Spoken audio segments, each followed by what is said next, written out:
to come. Agreed. It's Probably something they had to do for some kind of school credit or something, and then they didn't. Okay, care. well, it's 4 o'clock, so I guess we can get started. Monique, has the board, has the Kansas Open Meetings Act required notice been properly provided? yes. Okay. Let's do our roll call.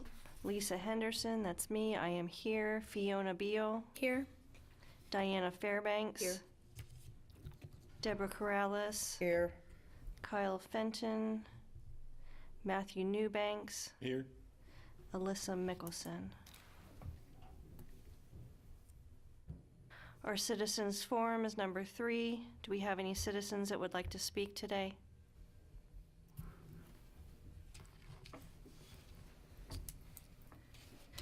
I believe that we've covered number 4 and 5 last week. Is that correct? Introduction of new board members and nominating and voting for chairperson? That is correct. Okay. Number 6, community veterinarian comments. Are there any veterinarians here? Number 7 is approval of the agenda. Would someone like to make a motion to approve the agenda? A motion. I'll Second. second. Okay. Second and third. All in favor? Aye. Any opposed? Number 8 is approval of the minutes. Would someone like to make a motion to approve the minutes? Motion. I'll second. All in favor? Aye. Aye. Aye. Any opposed? Number 9 is new business. Monique? We have Jeff Hammond, who's going to go over the new member board orientation for animal shelter for 2023. Everybody has one. We have one already. I'm sorry. I was trying to be proactive.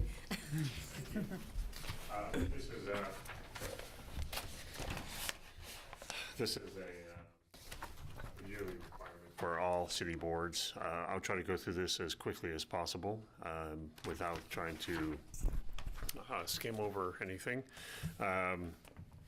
We try to do this at the start of the year, the first meeting of the year.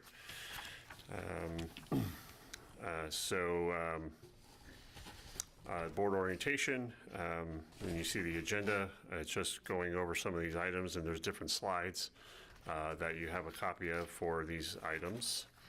As you know, the Animal Control Division is under the City of Salina, which is under the Parks and Recreation Department. My name is Jeff. I'm the Parks and Recreation Director.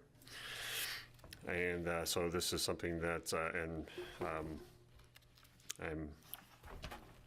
I work with Monique to, for her division. Different city departments and partnerships. You can see the different list of city departments that are listed under the city for the City of Salina, and Parks and Recreation is there, where Animal Services resides under that division currently. Some of the city partnerships that are part of, that we consider partners with the City of Salina. And you can see the Friends of the Animal Shelter as part of that, one of those organizations. We have several boards and commissions, this board being one of those. Parks and Rec Advisory Board is another one that is under the Parks and Rec Department. There's also a tree board that's under Parks and Recreation. But several other boards, and I'll let you read through those. I'm not going to read all this to you. And the City of Salina organizational chart, how the City of Salina organization works, who reports to whom.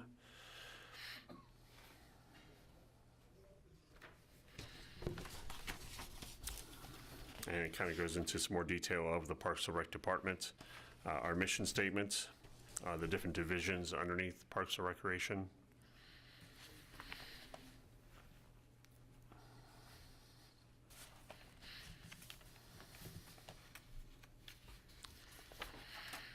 as I mentioned already, some of those Parks and Rec related boards, the Animal Control Advisory and Appeals Board, which is what I'm speaking before, the Tree Advisory Board and the Parks and Rec Advisory Board. And most of you, I hope, received some information when you became an advisory board member. Monique probably would have handed it to you. Some of the next several slides are relating to some of that content, and it's a reminder or a refresher of some of that content of requirements of serving on a public board for the city of Salina. We do take attendance. Attendance is part of the expectation of being part of an advisory board member. You should have received a rules and procedure for conducting boards and commission packet when you became a advisory board member. We provide packets prior to the meeting. Then there's some expectations there, continuing the expectations of what we would ask for an advisory board member to do.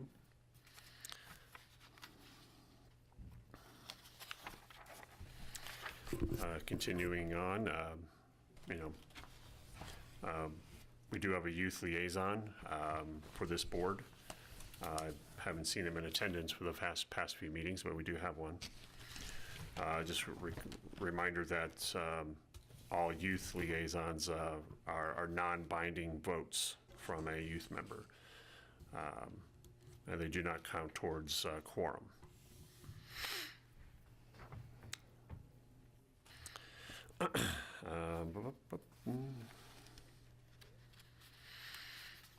Let's see, responsibilities continued. Staff have a responsibility preparing the agenda for you and collecting minutes and providing minutes to the board. The chair's responsibility, conducting the meeting, recognizing members of the board, recognizing the public when they wish to speak. There's some chair's responsibilities to make motions, second motions, and if there's any questions from the board, try to get them answered.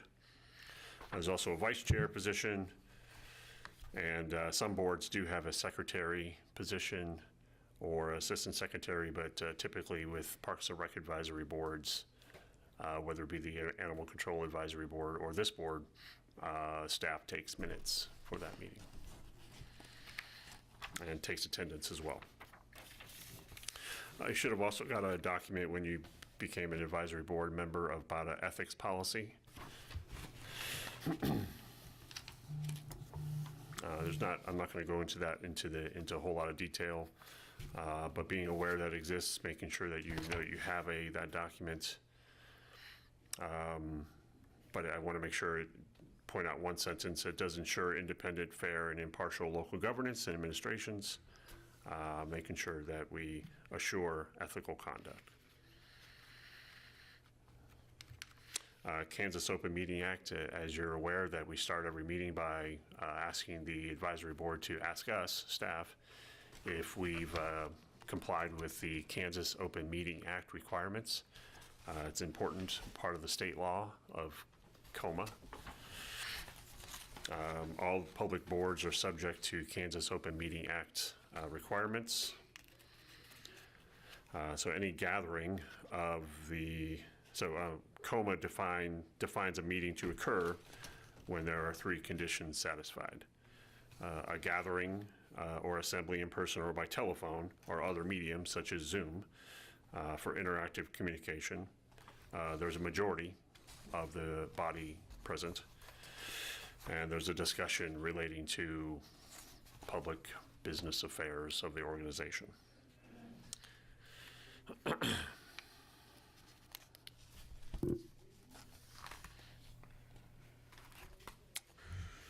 And I believe you may have gotten a packet about the Citizens Guide to Open Government, and it goes into some of these requirements of Kansas Open Meeting Act.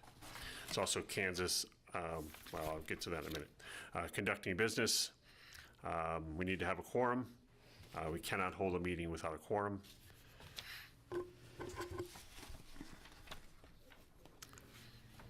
and the different types of meetings. We have a regular meeting like we do now, like we're having now. Some of the other boards, especially when you get into commission level boards, whether it be planning commission or a city commission, some of these other meetings might apply. Special meetings, annual meetings, or study sessions. Kansas Open Records Act, that's relating to freedom of information requests.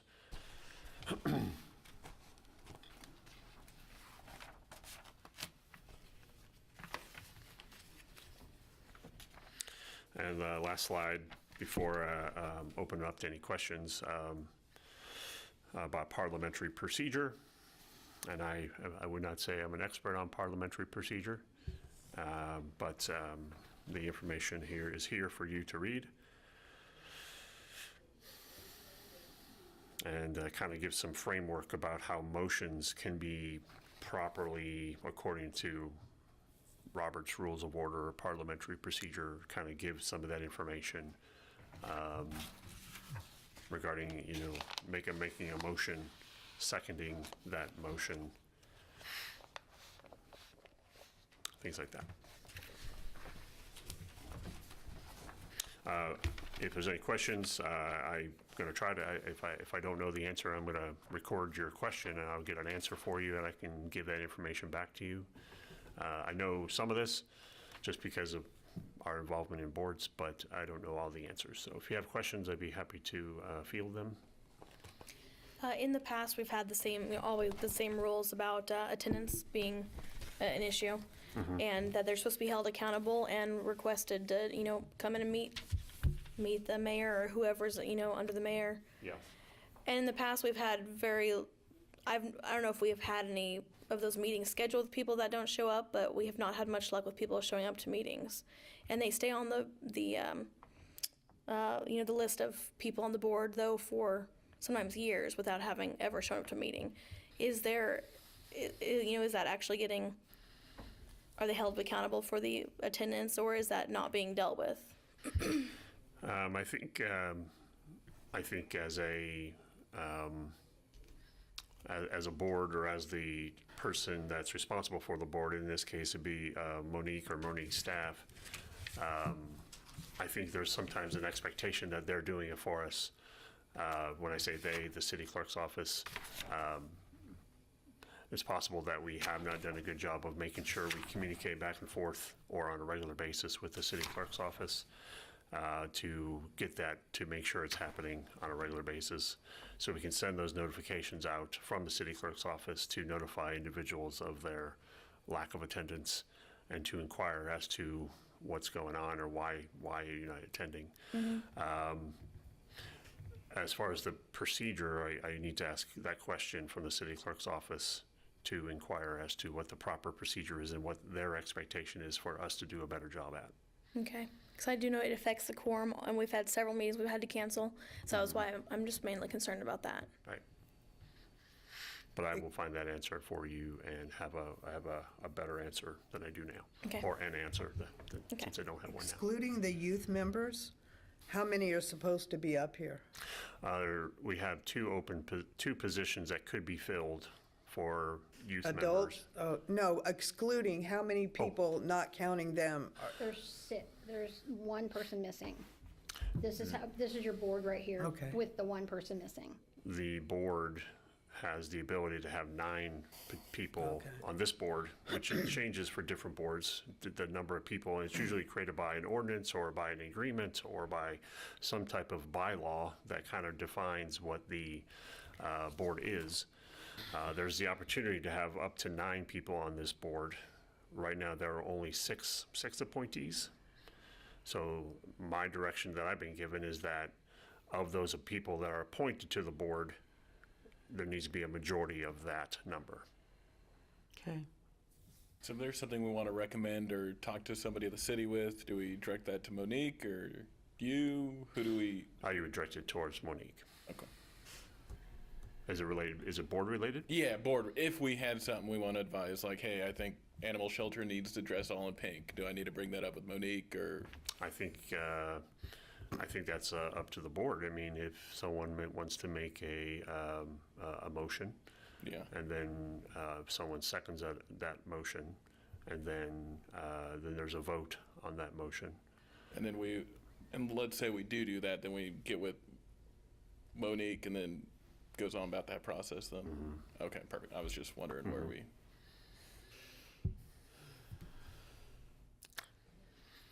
Any other questions? Not for Okay. you. I will find out the question about the attendance policy. Okay. Okay, thank you. Monique, I do have some questions for you, though. When are you guys going to open up? Because I've been calling a lot of shelters, and I can't find one that does appointments. And you said last meeting that there was a bunch that were doing meetings. Can you give me their names so I can give them calls? Longmont was the one that. I'm sorry. Longmont, Colorado was the one that we were working on. Well, I meant in Kansas. There's only one in Kansas that I know of that was doing that, and that was Manhattan. And I believe that they've switched directors, and in the middle of this director switch, there's some different changes going on. So I'm not sure what they're doing as far as like how, if they're open, if they're not open. Do you have any plans of opening up and being? Well, we are open, and we do have some. Oh, so you have normal hours now? Well, we have some shelter shorts on our website right now, on our Facebook page, that you could get on and watch those, and it has explanation of commonly asked questions that we have. We're open to the public, no appointments on Wednesdays and Saturdays.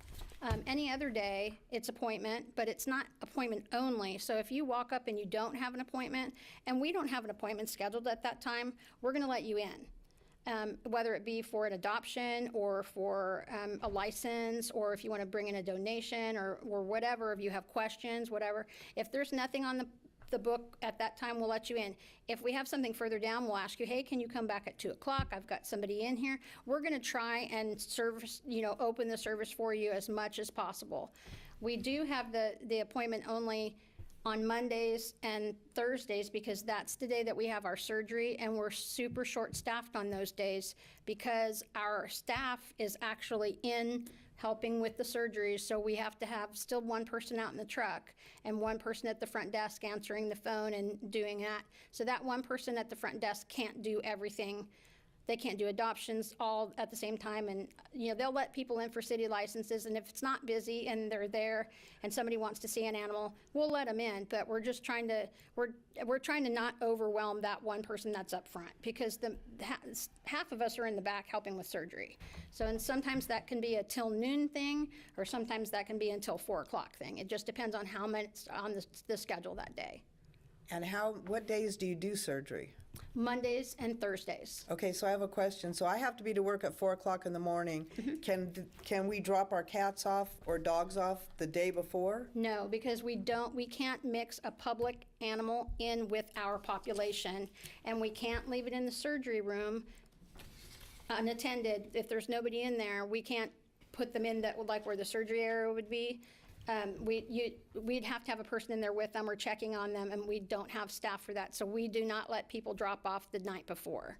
Okay, and also I know when last year or the year before, the board that was up here wanted to do visit the animal shelter and have a tour. So can we set up for that? We can.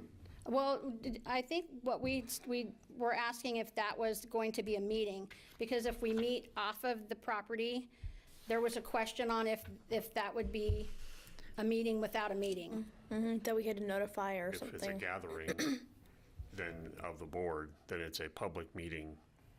Well, if we can't all go at one time and you had to do 2 or 3 of us at a time, then that wouldn't constitute a... Well, it'd have to fit, if it fits in one of those 3 items that constitute a public meeting for the Kansas Open Meeting Act requirements, then it would. So if you're talking about shelter business, and you're gathering as a board, then you also have to meet a quorum for that as well. So those are some of the concerns we had with that. So if we went in smaller quantities than quorum, that would not be counted as a meeting. You would not be able to hold that meeting. Yeah, because if you have two or more, two people can't talk about shelter business because then you're not including everybody else in it. So you'd have to do one person at a time? That seems We to could do me, that. that seems the Is most it- straightforward. How many? I don't need to go. How many people are interested in going for a tour? I mean, I do not. Changes. Lisa, you've been there. I don't need to go, We're a so. I'm a volunteer. I think everybody I know. who's been to the I shelter. know. I was interested. I've been there, but, you know, Well, I mean, Because- maybe that's something that you guys could schedule, and Yeah, that's, you can just I mean, that's schedule as fair. private citizens and. Sure. Because it was, I used to go when I was in, before COVID and before the shelter was appointment only. I would go and, see dogs and see cats. But I know we made a lot of changes and Yeah. all that kind of stuff. That's why I wanted to go and see what we're talking about with the new surgical area, all that kind of stuff. Sure. Yeah. Just as a person who has an interest in it, or, investment in it. That's why I was interested Yeah, in it. and as long as we're not talking about shelter business or, something that the board would need to want to talk about, then I'm happy to have you come. Just holler at me and I can, fit you in, do what we need to do, get you through and show you everything, surgery suite, everything. Okay. I got a question for you, Mo, if you don't mind. You guys do the low-cost spay and neuter and a bunch of other services to the community. Are a lot of shelters doing that as well? Because to me, it seems like, you guys are not open but only by appointment. But it doesn't seem that it's really affected your guys' adoption rate. We talked about that last time. You're still adopting out the same number of dogs. Yeah, I mean. And you guys are providing additional services. So is there really a need to open up to the public? Well, I mean, if you look at our adoption numbers, and that's on the further list down, I was going to talk about our adoptions. Like, I got it from 2019 clear up until actually what we've done so far this year. And you're going to see 21 and 2022, there's not a giant decline Yeah. in adoptions, but we have a ton of returns in 2022. So 2020 and 2021, people were adopting dogs like crazy, and then you can see that our the return rate is kind of almost the same between 20 and 21, but then it went up astronomically. I think 70 is a lot for 1 year to have somebody return a dog, and we've already had 3 returns just this year.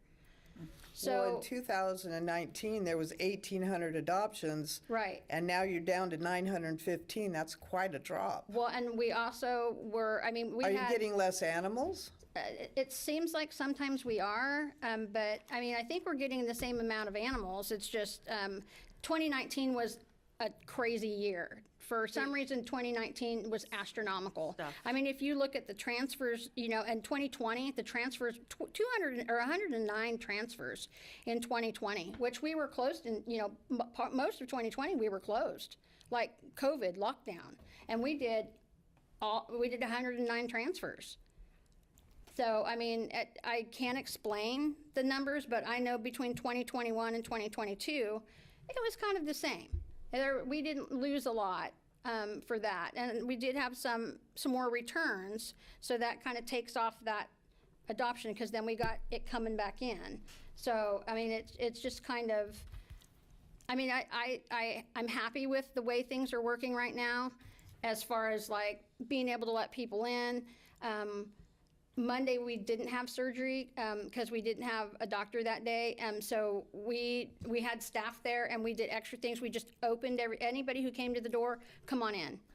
Tuesday, same thing. We had appointments on Tuesday, but we didn't have a lot on the books. But anybody who just walked up, we were just letting them in when we had an open spot. Can you wait for 5 minutes? No problem. People were happy to wait. We didn't have anybody that was like, oh man, but everybody we let in and serviced everybody that showed up to the front door. When did you guys start the low-cost spay and neuter? Because, I mean, that's an additional service on top of everything else you've got. That's relatively new, isn't it?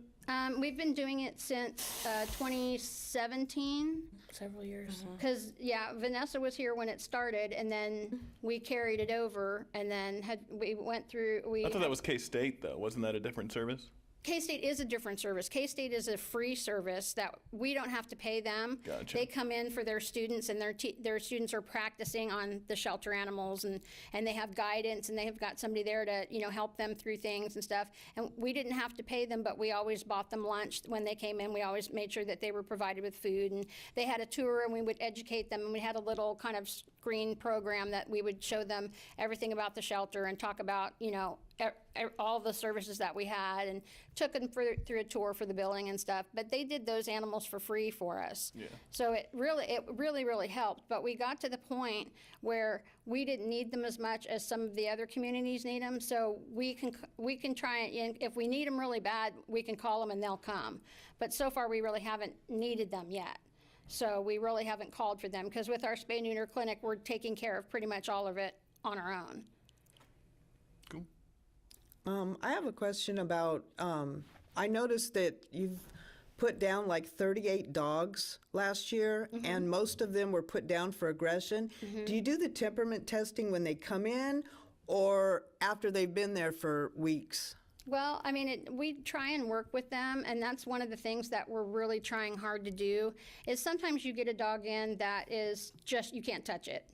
You absolutely can't touch it. And you through a couple weeks, then you're able to touch it more, and you're able to kind of work with it. And some animals really respond, and they come out of that. Some animals just stick into that area, or that little area. They just don't come out of it. Some animals get worse. Some animals are there for a very long time with, you know, they get enrichment, they get walks, they get, you know, attention, they get toys, those kinds of things, and they just do not come around. And and we try really hard. We don't have a trainer. We don't have a budget for a trainer or a temperamentalist or anything like that. So we try and do it on our own. And we also do have a wonderful group of volunteers that come in and work with these animals on a daily basis. It may not be the same person every day, but somebody comes in every single day, sometimes even 2 and 3 times a day, depending on the day of the week. They come in and work with them, and they kind of give us an idea too of, hey, you know, Bob's getting kind of depressed. You know, maybe we should try this, and maybe we should do this. And we try and do everything that we can to socialize them, to give them things to do, you know, time away. If they're not doing well with another animal, we can kind of put them in a fence in between them and get them used to being around another dog.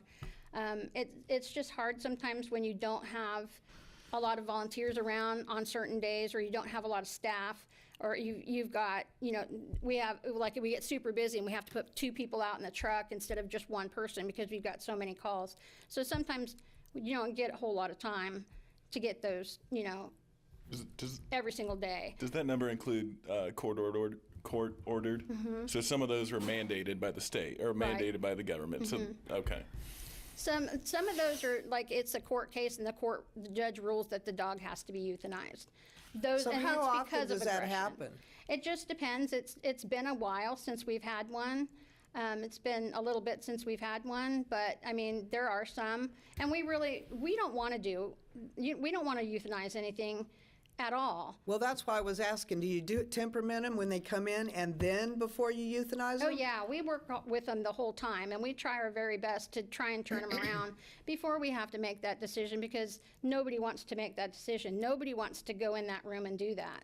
I mean, to me, that's the most horrible part of this whole thing, is to have to make those decisions. But sometimes you have to make those decisions, because there's sometimes no way that animal is going to, I could put people at risk by trying to put that animal up for adoption, and I can't do that. I can't risk the public safety for something that I can't, you know, you're never going to be able to guarantee every single dog. Right. But if I'm seeing the signs, and we all kind of work on it and vote on it, and not one person makes the whole decision. I mean, at the end of the day, it's me who has to make the decision, but we all talk about it. We get together, sit down, and talk about each animal. What can we do? What can we work on with this one? We did that today. Kyle and I just did that today. And, you know, I'm swayable. You know, I'm not hard and fast that this is what it's going to happen. And I listen to all of what they want to hear or what they want to do, and they listen to me. We have one right now that, pardon me, that we've been working with for 2 months. His name is Seal. He has horrible separation anxiety away from humans, and obviously we can't have him out all the time. When he's in his kennel, or if he's if he's outside and he can't see you, all he does is pace back and forth. And so we now have him on a different anxiety med because the first one didn't work. So we have been working with him to kind of get that anxiety under control, so that way we can look at getting him transferred, because he is a breed that's not allowed here. And in order for us to be able to get him transferred, we have to make him presentable. So we are trying our best to work with him. We have busy boxes, we have Kongs with all kinds of stuff inside of them. I'm working on building a maze for certain animals, a collapsible one, of course, and just things like that. And if you guys have any ideas on enrichment, I am always so happy to hear. Great. We're happy to anybody has any ideas on those kinds of things. And sometimes when we do have to put somebody on an anxiety medication, like the first one made him worse, so we had to pull him off that, and then he's just started a new one. And sometimes, like people, when you're put on depression medication or things like that, it takes a while for that to work. Yeah, so they you say give them that extra time. Up to a month. Yeah, so you give them that extra time, and we do have a lot of dogs in there. You guys had asked for the length of stay, and you can look through that. But sometimes that's why some of those length of stays are so long on some of those, because we're trying very, very hard to work with those animals to try and find a place for them to go. And sometimes we can't. Sometimes we just decide that animal, for whatever reason, is snapping at people. You're trying to put them back in the kennel. They're snapping at you, and it's been the same thing for 4 months.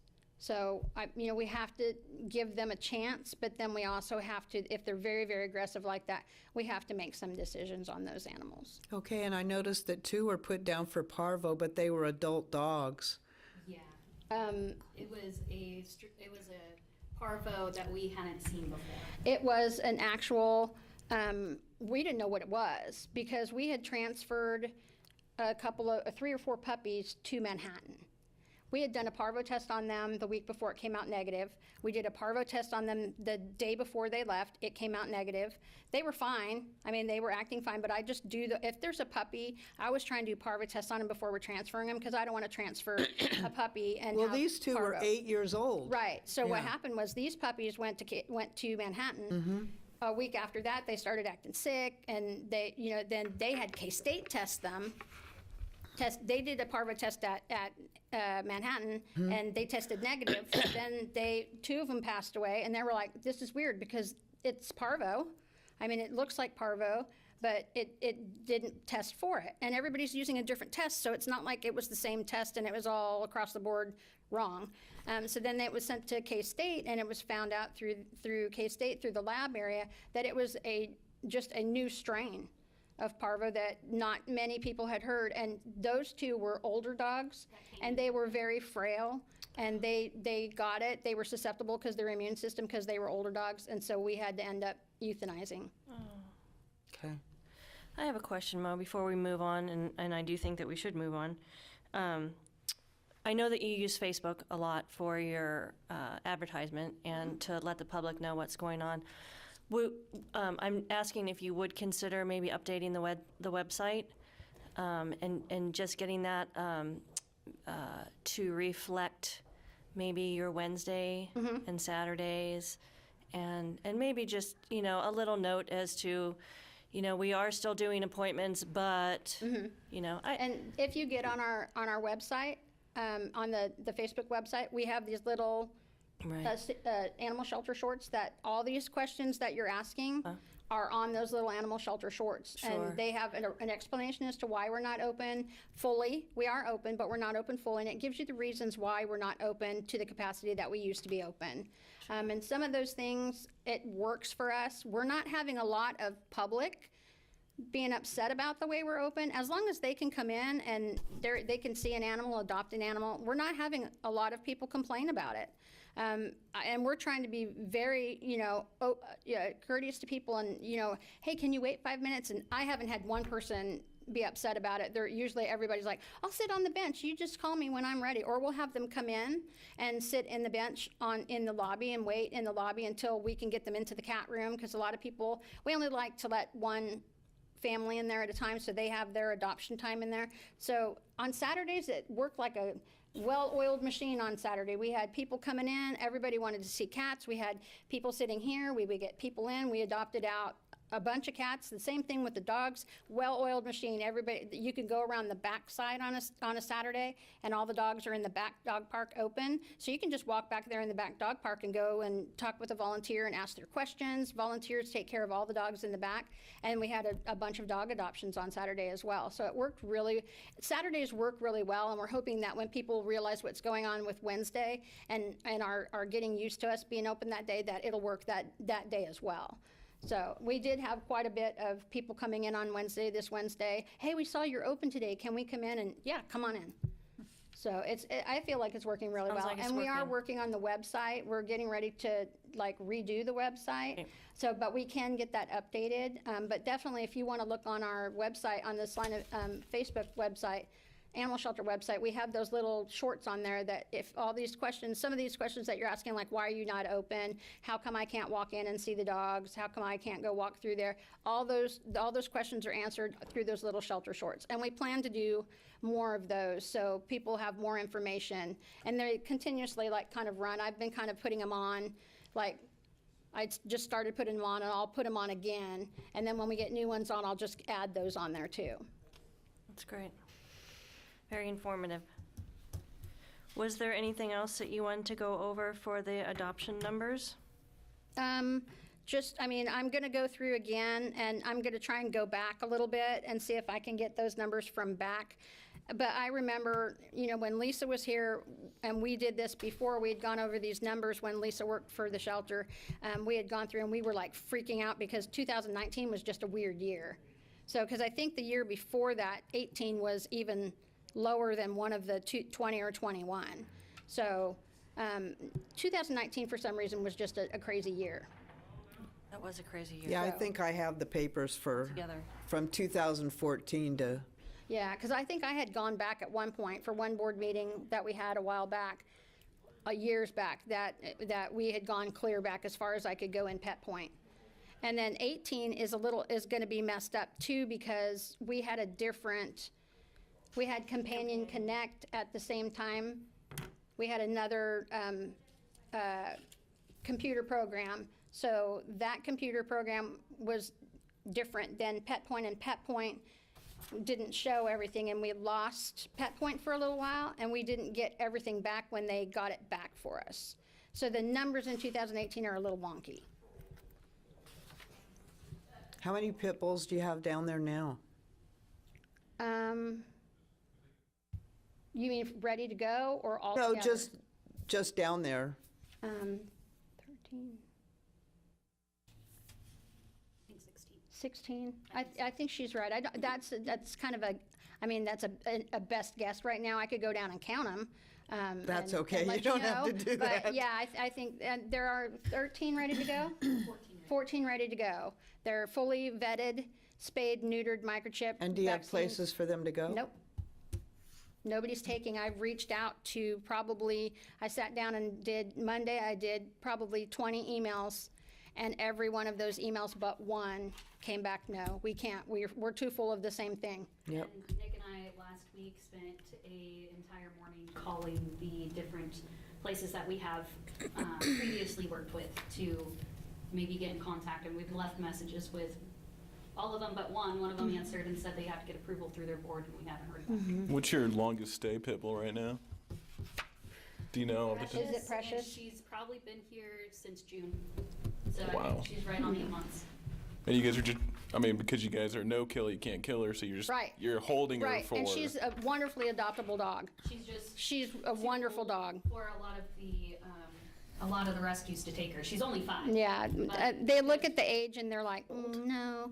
They want younger dogs. That's a hard year to adopt. After about 2 is a hard year. They get too old. They're too hard to adopt out. I don't know anything about the BSL people, but do the BSL people work with shelters or something that they could hook the shelter up with? Because We had a lot of contacts, but since nobody will try and repeal the breed ban within your system, they told us they won't take them anymore. well, they can't do anything. They're enforcement. Well, I can tell you that every repeal that has happened, the manager of the animal shelter has headed up at the commissioners' meetings. I've never headed up at the commission meeting. No, I know. That's what I'm saying. Everybody but this town lets their animal shelter director speak about this. Overland Park did it. Abilene or whatever did it. They're city Concordia did employees. it. They can't have opinions on things. Their job's to enforce the law. It's not They're their job to her- change the law. I'm not saying I think that, we need to but they- probably come around and maybe get back on track. What they did was they came and gave a presentation of the positive and the negative. They didn't have an opinion. Okay, let's move along to talk about volunteers. I put it on new business because, again, we're reaching out, trying to find people who want to volunteer, who want to be in the shelter, who want to, spend time with the cats, the dogs, doing enrichment, being there for events, being there for Saturdays. It helps to have an extra couple of bodies on adoption days, because, or like Saturday being in an open adoption day, and also Wednesday. I have full staff scheduled on Wednesdays, so we're going to have a ton of people on Wednesday. So we don't necessarily need volunteers, but we still need people to come in and do enrichment for the kitties and come and play with the dogs and walk them, because we'd like to get them out more than twice a day if we possibly can. People come at different times of the day. We have some people that come at 6 o'clock in the morning, some people that come at 10 o'clock in the morning, some people that come at 3 o'clock. So they're constantly being let out, which is good, but it's not every single day that they're able to go out that many times a day. And I know my dogs at home, when I'm home, they go out more than twice a day, and they like to go out and kind of spend some time and sit in the sun and just kind of sit there. And we have one gal that comes in and lets them out, and she takes a book out there in the dog park and just lets them run, and she sits and reads her book and kind of keeps an eye on them, and it's so good for the dogs. So that's why we're calling again and to reach out for volunteers to come and apply and then go through orientation and stick around, because we get a lot of people apply and then go through orientation, but they don't stay. So we were trying to get some stickers. So, and then again on the foster, that I put it on again because we are coming up to kitten season, and we are going to need kitten fosters. We don't necessarily need a lot of dog fosters. We have 1 or 2. We could use a couple more, but it's the kittens and the cats that we are really struggling with in the big seasons, when that starts coming around. And we've kind of slacked off just a little bit on kittens at this moment. We don't have a lot of kittens in foster, but it's coming. It's coming because we had just a really warm winter, so. Well, I nobody went out of lost my heat. older cat. She passed away, so I could probably take a couple of kittens now. Have you got your foster? Well, she just passed away. I hadn't filled out the Okay, paperwork yeah, just or come not. and get that paperwork, and we'll give it to Sue, and then she'll come and inspect you, and then get everything going. Okay, thanks. And I think that's it on new business. I think we did. Did we do the length of stay report? Did you want to speak on that? Yeah, we can, and that's something that, I worked so hard on this, and so did Nick. We had to find every animal in the system. So there was a part in the system where there was an animal in there, but the animal wasn't actually in the kennel. So it didn't get taken out for some reason, or for some reason it didn't have an outcome. So we had to go through and find the outcomes for all the animals in order to get you an accurate length of stay. So we got that all taken care of, and then this is length of stay for 2022. So we worked really hard and spent a bunch of time to get 1 year done for you, which was 22. We're going to try and go back and get the previous years done to kind of see what our length of stays were, to kind of give us a gauge. And then we're working really hard for 2023, so we don't have to do all that work that we just did to clean up 2022. We're going to try and keep it clean, so when 2023 is done, we can just say, here's your length of stay. And we won't have to do the work of trying to get everything out. But we went by breed, just to kind of, give everybody an idea of all the different breeds that we come in. And, sometimes a dog will go in under, we have a little section in there where it goes under like weight, let it go 20 to 25 pounds or, yeah, so those are on there too. So we don't know always what those breeds were. We're trying to actually put the breed on there instead of going to that mixed breed, so we can have more accurate numbers on each breed. It's a lot of animals. It is a It lot of is. animals. Mo, one more question, and then I want to address something here. I don't remember what time of year it happens, and I wanted to ask last time. Have you had a site inspection?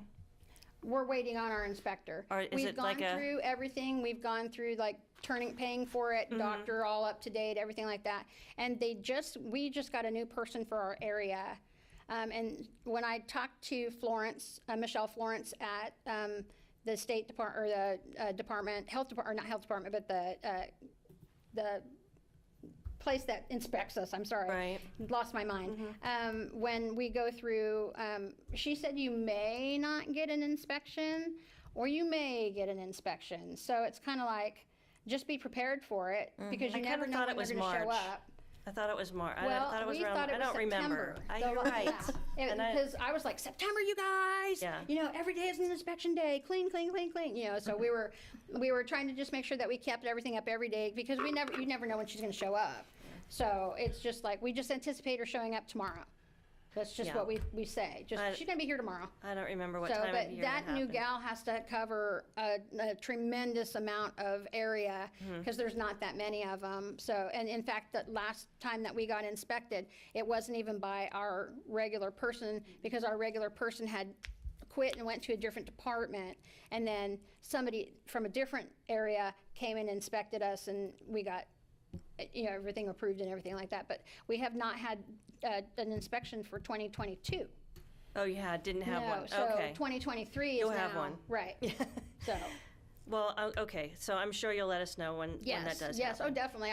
We try and give you guys a report on, you know, that they came through and we had to fix this, or we needed to do this, or we need to do this, or everything was perfect. So that's my goal, everything Right. perfect. So Okay. that's what we're Good, doing. So. good, and I'm glad to hear that. So, I just want to speak. I didn't mean to shut you down, and I'm not trying to shut you down. But I guess my concern was, we have to abide by what this city does. We really can't concern ourselves too much with what another city does as far as the repeal goes, and how we go about doing it, because we have to go by what we do here. And I understand your concerns. Well, my concern is they shut their expert down, and that's not how it should be done. Well, If she's maybe an it's not how if it's she supposed is to be done. a person that knows these animals, she should be allowed to talk to them about them. Everybody else allows that. For our city to shut down their, and not only you, they shut down a lot of directors. We don't want to hear from you. A police officer went and said, hey, we need a stop sign here. He was called into the office and said, don't ever do that again, lose your job. Well, just understand that Mo answers to them. No, I know. So I know. those issues probably need to be taken to a different board. Well, I to can the tell this commissioner. board how I feel, right? Absolutely, Okay, well, sure. that's all I was doing. Sure. Okay. I wasn't saying it was your fault, Monique. I understand. Okay. I understand. No foul. Okay. Okay. I do have one question, and it's not to Sure. bring up any discussion about the BSL or anything. I know that we are not allowed to adopt pit bull dogs, even out of the county or outside the city, right? Right. So I'm not trying to bring up the BSL for Salina. My question would be, is that something that the shelter can propose to the commissioners, asking if it's possibly change or something in the bylaws that allows you guys to adopt them outside?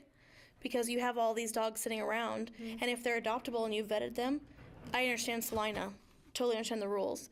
But is there a way to get that proposed to the commissioners to get maybe that changed? And that's kind of what the idea behind showing the state report Yes, is. I was yes. thinking, because if you look at their pit bulls are in there 90 days on average. I know, I was looking at that too. And that's they're a lot holding of- dogs a for long that. time. Yeah. That's something Long I would time. like to propose as a board, see if we can, Yeah, if it's something the board needs it's to just propose. simply to help out the shelters if Right. they can do that. Right. Could we write a report for you Right. to hand to somebody? And or that was is my question, something- what's the right chain of, to do that? process? I could go ahead and speak with Jeff, and we could have a discussion about that. I have something already ready, because in an anticipation 2 years ago, I had gotten some packets and things ready for if this was something that we could do or that we couldn't do. And at that time, when I wanted to propose it, it wasn't the right time, and I was told to kind of hang on to it. So I still do have it, and it's something that I do want to have a discussion with Jeff with. And just in the last several months, we've just had so many pit bulls waiting, good dogs that are just sitting there waiting for a home. And it's like the longer they wait, the harder it is for them, you know. And it's not their fault that they're a pit bull. It's not their fault they're a mix, you know, because they have to be a certain amount in order to be able to be back into the city population. And the ones that are there, have they all been DNA'd? Everybody is DNA'd. We DNA test everybody that we think looks like a pit bull. We're kind of like, we'll do the characteristics test first, and if it comes out kind of low or to the point where it's like kind of borderline, then we test it. But we definitely, those ones that we're doing the characteristics test on, because bottom line is the characteristics test, because the DNA test is not admissible in court. So we're doing the DNA test to kind of see how we're doing. We had a You guys are batting 1,000. we had a puppy score fairly low, about in the gray area. Little teeny guy, yeah. She's like maybe Yeah. 3 months old, and we sent in DNA, and she came back way higher than anyone expected. Yeah, and like I was like, don't be pit bull, don't be pit bull, don't, because I wanted her, but I couldn't have, I can't have her now because she's pit bull. But we Move out of the now we city. know, now we know, So I think it's good that it does keep us, on our toes about the characteristics test. And those, when the younger they are, sometimes the harder it is, because you never know what it's going to look like.